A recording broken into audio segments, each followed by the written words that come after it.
जय श्री राधे कृष्ण। आप सभी का आपके अपने YouTube channel BK Mishra present में बहुत बहुत स्वागत है।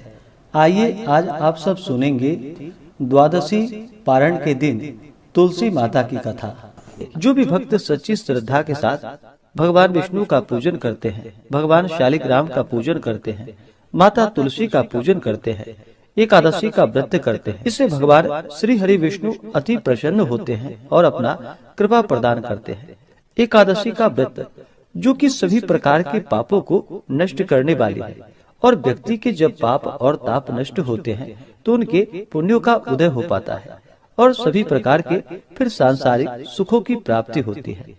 हिंदू धर्म में तुलसी का बड़ा ही विशेष महत्व माना गया है। माता तुलसी जो कि अपने भक्तों के सभी प्रकार के पापों को नष्ट करने वाली है और भगवान विष्णु को जो कि तुलसी दल अति प्रिय होता है।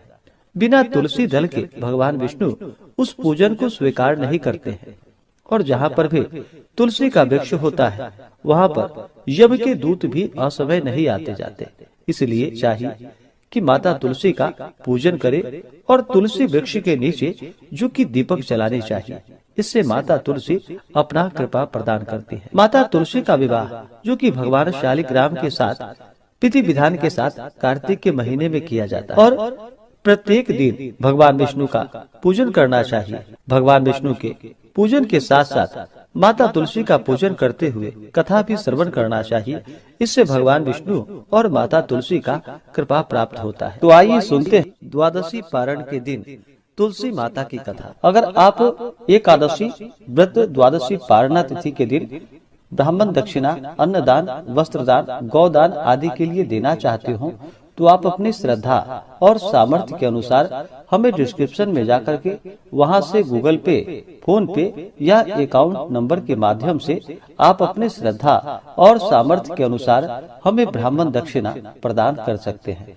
तो बोलिए प्रेम से माता तुलसी की जय, भगवान श्री हरि विष्णु की जय, माता लक्ष्मी की जय, भगवान शालिग्राम की जय, एकादशी माता की जय, सर्वदेवी देवता की जय।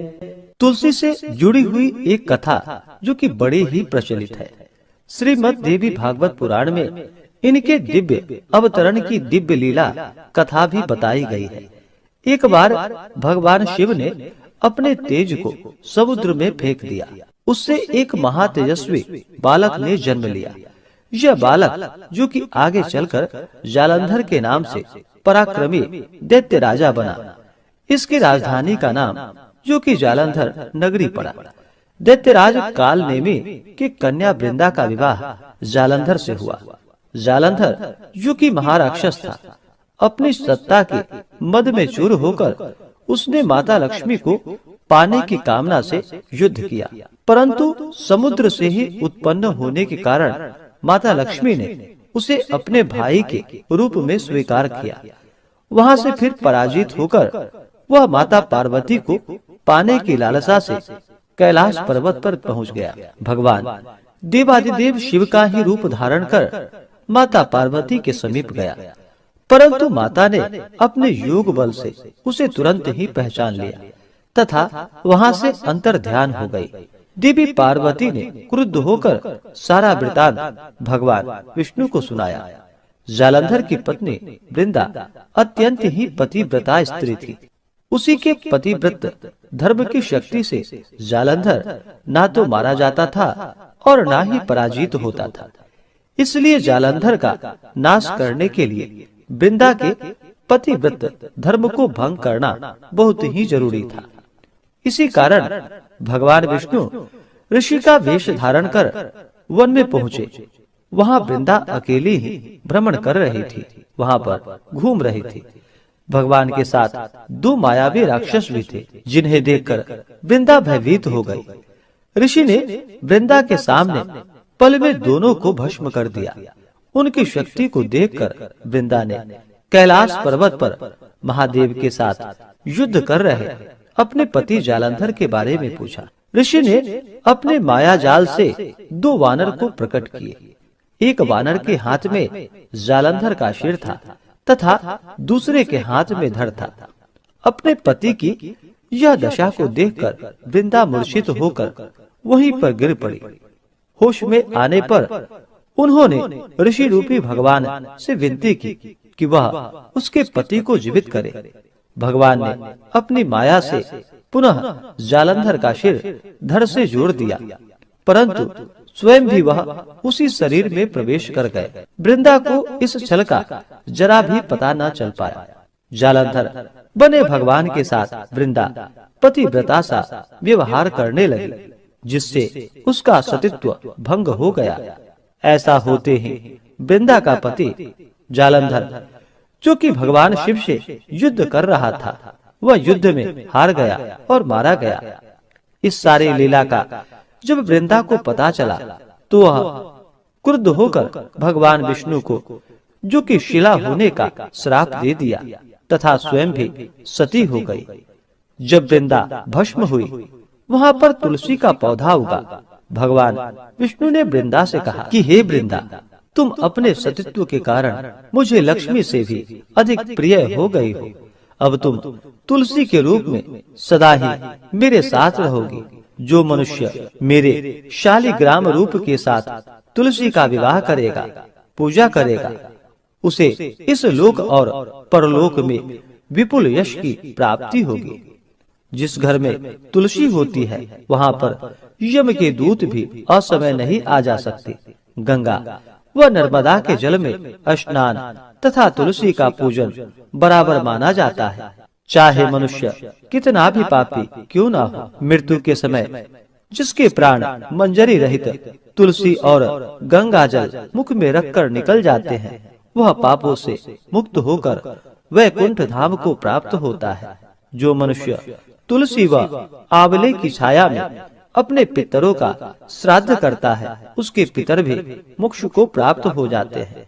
इस प्रकार से जो भी भक्त सच्ची श्रद्धा के साथ भगवान विष्णु का पूजन करते हैं, भगवान विष्णु को तुलसी दल अर्पित करते हैं, भगवान शालिग्राम का पूजन करते हैं, माता तुलसी का पूजन करते हैं, भगवान शालिग्राम के साथ माता तुलसी का विवाह संपन्न करते हैं, उन्हें विपुल यश की प्राप्ति होती है तथा सभी प्रकार के पापों का नाश होता है तथा सभी प्रकार के मनोरथ सिद्ध होते हैं। तो बोलिए प्रेम से भगवान विष्णु की जय, माता लक्ष्मी की जय, तुलसी माता की जय, भगवान शालिग्राम की जय, सर्वदेवी देवता की जय। वर्ष 2025 अपरा एकादशी व्रत का पारण कब किया जाएगा, पारण किस चीज से किया जाएगा, तो जानेंगे पारण के शुभ मुहूर्त के बारे में। इस बार अपरा एकादशी का व्रत, जो कि 23 मई 2025 दिन शुक्रवार को पड़ा है। हिंदू धर्म में एकादशी व्रत का अपना विशेष महत्व माना गया है। जिस प्रकार से एकादशी व्रत रखने का महत्व माना गया है, उसी प्रकार से व्रत में नियम का पालन भी करना चाहिए और पारण सही समय से करनी चाहिए, तभी जाकर के पुण्य फलों की प्राप्ति होती है। अपरा एकादशी व्रत के पुण्य प्रभाव से व्यक्ति के महानतम पाप नष्ट हो जाते हैं। यह व्रत महान यश प्रदायक व्रत है। इस व्रत के प्रभाव से ब्रह्म हत्या, भूत प्रेत पिशाच योनि से मुक्ति दायक है। पर निंदा आदि पाप कर्म नष्ट हो जाते हैं। ज्येष्ठ मास कृष्ण पक्ष की एकादशी तिथि प्रारंभ समय 22 मई 2025 दिन गुरुवार रात्रि 1:13 और एकादशी तिथि की जो समाप्ति है वह 23 मई 2025 दिन शुक्रवार को रात्रि 10:31 पे एकादशी तिथि की समाप्ति है। व्रत पारण के लिए कहा गया है। व्रत का पारण द्वादशी तिथि में करनी चाहिए और हरिवासर समाप्त होने के बाद करनी चाहिए। द्वादशी तिथि का पहला चौथाई हिस्सा हरिवासर का होता है। द्वादशी तिथि प्रारंभ समय 23 मई 2025 दिन शुक्रवार रात्रि 10:32 और द्वादशी तिथि की समाप्ति 24 मई 2025 दिन शनिवार शाम 7:22 पे द्वादशी तिथि की समाप्ति है। तो भक्तजन व्रत का पारण 24 मई को करेंगे। पारण का समय 24 मई को सुबह 5:26 से सुबह 8:11 तक व्रत का पारण किया जाएगा। अपरा एकादशी व्रत का पारण तिलेन पारणम। तिल से व्रत का पारण है। सफेद तिल या काले तिल का प्रयोग करें। यह संभव ना हो पाए तो आप जल, फल या तुलसी दल से व्रत का पारण करें। 24 मई को ब्रह्म मुहूर्त का समय सुबह 4:04 से सुबह 4:45 तक होगा। प्रातःकाल पूजा का शुभ मुहूर्त सुबह 4:24 से सुबह 5:26 तक होगा। द्वादशी तिथि के दिन चाहिए कि सुबह पारण के लिए ब्रह्म मुहूर्त में उठ जाएं। नित्य क्रियाओं से निवृत्त होकर के स्नान आदि करके शुद्ध वस्त्र धारण करके भगवान का पूजन कर ले, भगवान की आरती करे, उनका गंध पुष्प धूप दीप आदि से पूजन करके नैवेद्य आदि का भोग लगाए, भगवान की आरती कर ले। उसके बाद ब्राह्मणों को भोजन करवाए, ब्राह्मणों को दान और दक्षिणा दे और फिर समय के अनुसार व्रत का पारण करना चाहिए। इससे भगवान विष्णु अपने भक्तों के सभी प्रकार के पापों को नष्ट करते हैं तथा सुख समृद्धि का आशीर्वाद प्रदान करते हैं और अंत में भगवान विष्णु के धाम की प्राप्ति होती है। तो आशा करता हूँ कि यह जानकारी आपको अच्छा लगा हो।